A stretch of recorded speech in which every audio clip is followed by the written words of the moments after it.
Hello everybody, Buddy Wynn, Midland, Texas. This showing a video that I shared today is a Christmas video from 1995. My girls were young. I was married to Cindy at the time. It's not very long, so I just started here. And that's Cindy. That's Granny B. That's Cindy's mom. That's my youngest daughter, Jordan.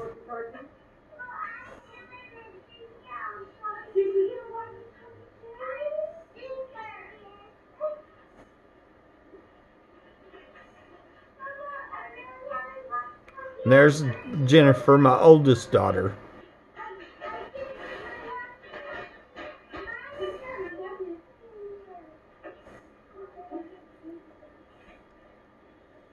Jordan again. We'll see. And there's Tyler. That's Cindy's son.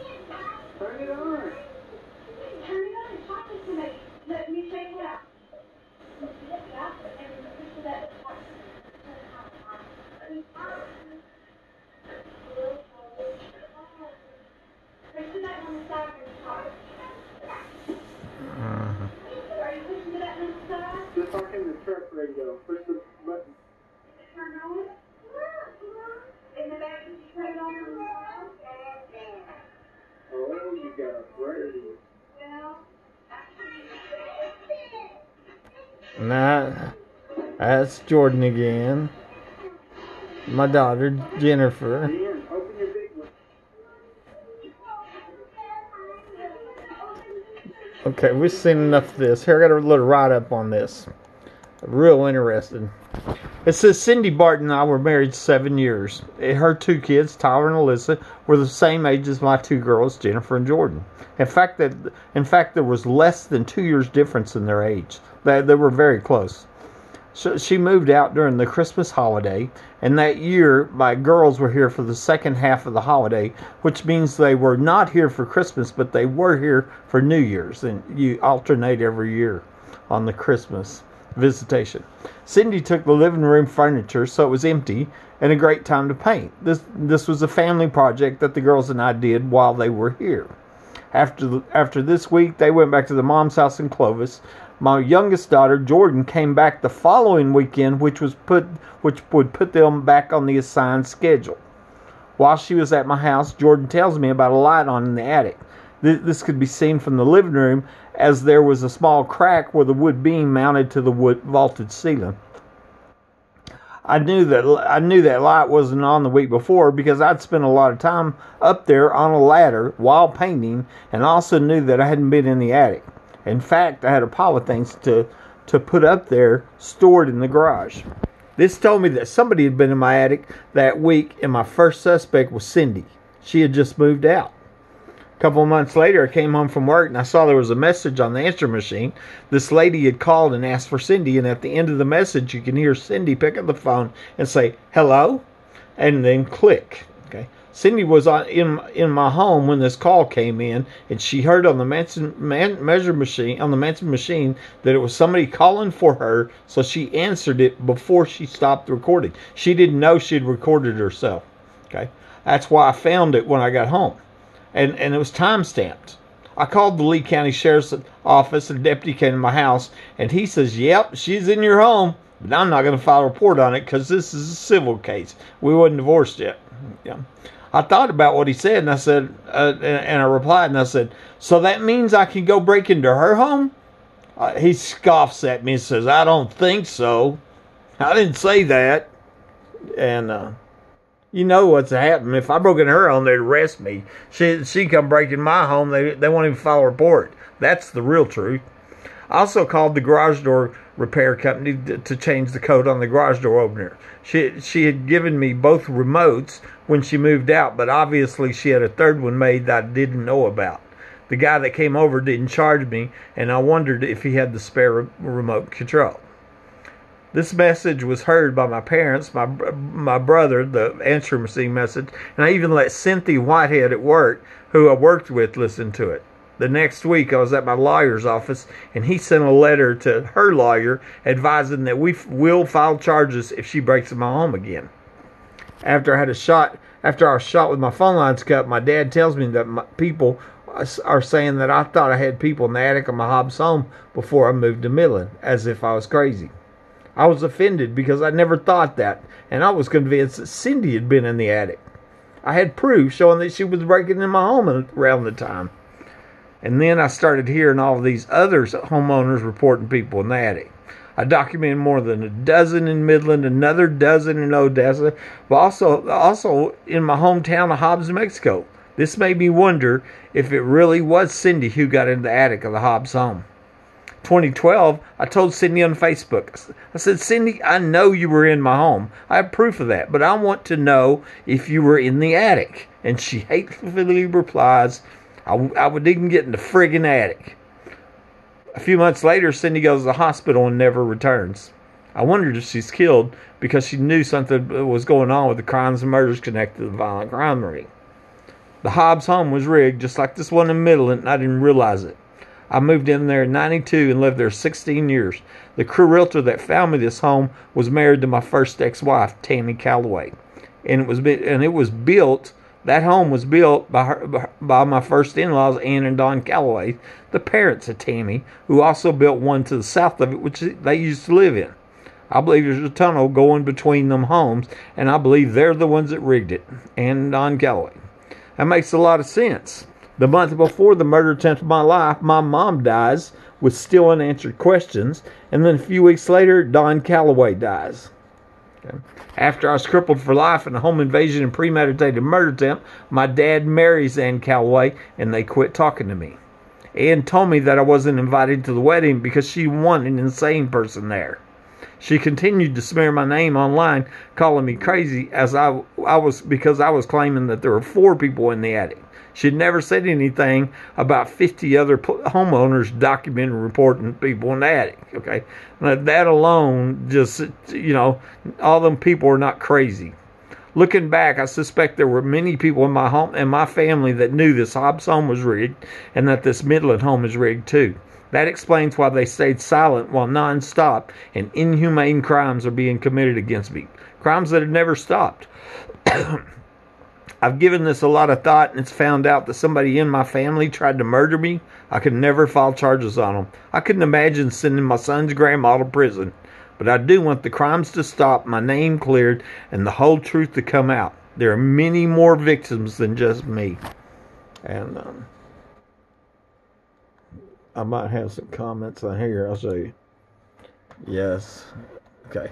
Here's a picture of the living room, Hobbs, and the light was coming through the crack where that beam right there. There's a little crack there, and that's where the light on the attic could be seen from this main living room area.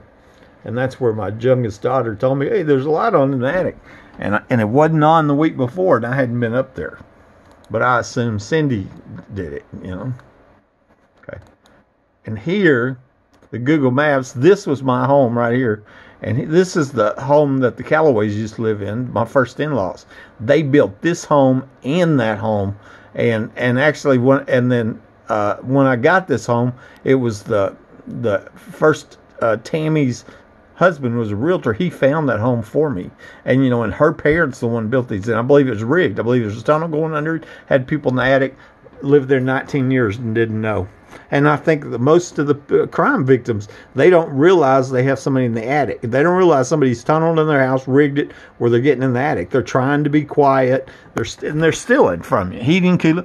Rent's $2,000 a month. But here they don't pay no bills, no electric bill, no gas bill. They don't pay no rent. And living for free. The only thing they got to buy is the bullets to shoot the homeowner if he tries to stop them. And then he's probably paying off the corrupt cops. Here, as I said, my mom died the month before the murder attempt with unanswered questions. Then Don Calloway dies. And so then after I survived the murder attempt, my dad marries Ann Calloway. Okay, that's my brother over there, by the way. And I wasn't invited to the wedding. And she says, by the way, I didn't want you at the wedding. That's the main reason you were not invited. It's one of the happiest occasions of my life. And I didn't want some malicious, insane person around. That's what Ann told me. So I wasn't invited to my dad's wedding. Okay. She went on. My dad died in 2017, but she went on. This is her family. This is Ann Calloway's family here, and they're talking about me. He says he's a very sick man and needs prayers, you know, and then there's other ones here. Seth Parker, whoever that is, and it's on my suspect list. Seth Parker is, and possibly this Austin Scott, but I think that's all Ann Calloway's family, and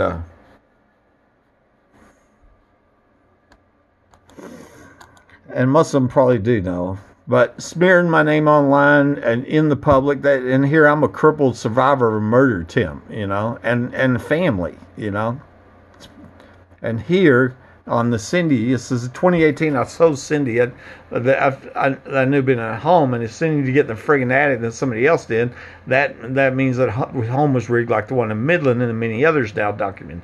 This explains why the ex-wife here told me you were chosen to buy this home. I was chosen because I've been living in a rigged home for 16 years and never figured it out. I lived here 2 years before I reported my first burglary. The 50-plus other homeowners now reporting to me is the tip of the iceberg, as I believe most of them crime victims have not figured out somebody installed hidden access in their home, and they've been stealing utilities and shelter from them. Cindy died right after telling me this. Possibly this is yet another murder by this violent crime ring. And this is Cindy when we got married on our honeymoon, actually in Tahoe, and in '94. And here, when I was talking to her, I said, "So did you get up there in the attic or not? It's proven you were in my home, you know." And she writes, "I never got in the freaking attic." Well, she didn't get in a freaking attic. Somebody else got in the freaking attic. That means their home is rigged, and I suspect them in-laws are the ones that rigged it. You know, that's why they quit talking to me. Okay. And here I just added this one last. I said, interestingly, Heather O'Donnell told me that she was hearing people in her home in Sunset Circle in Hobbs, New Mexico. I believe that home was built by the Calloway, same family, many years ago. Heather also told me that her former boyfriend, Donnie Cobb, told me that he shot a guy in Midland. I've wondered if this was the guy who shot me. I turned this into Crime Stoppers, but, you know, it's like a black hole, you know, Crime Stoppers is. And Heather also told me that he shot somebody in Midland. This is the one saying I've been hearing things in my attic. Heather O'Donnell, you know, that was one of them there. And then she went on and said, here, one, I think this is a sex trafficking ring, and I do too. I don't know why that's not getting up there. So when Donnie was drunk, him and his friend shot a guy, you know. And Hobbs? No, in Midland. And this is Donnie Cobb right here. Him and his friend. So, it might have been who shot me. We might have known all this time. And they're just been allowed to, you know, to do their thing. The only comment I got was this one. I can't believe your dad married that witch. I don't have kids, but I know there's no way in hell I would marry a witch that wouldn't invite my kid because they were insane, even if they really were mentally ill. And I said, I can't figure it either. I had joked that I had a son with my stepsister, which is now true because my mother-in-law married my stepmother when she... my mother-in-law became my stepmother when she married my dad, and that made my ex-wife my stepsister. And to think that all have known about the non-stop and sick crimes that have been committed against me. I was hunted in my home like an animal, and then shot and left for dead. Intentionally crippled for life at the hospital, had my name smeared by millions, and lost my 28-year career, okay, due to disability. And the crimes have never stopped. My life is threatened every single day. They're still breaking this house. And she's like, you've been surrounded by horrible people, but because you're decent, you aren't able to anticipate how horrible a lot of people secretly are until it's too obvious and too late. Anyway, that's the news story today.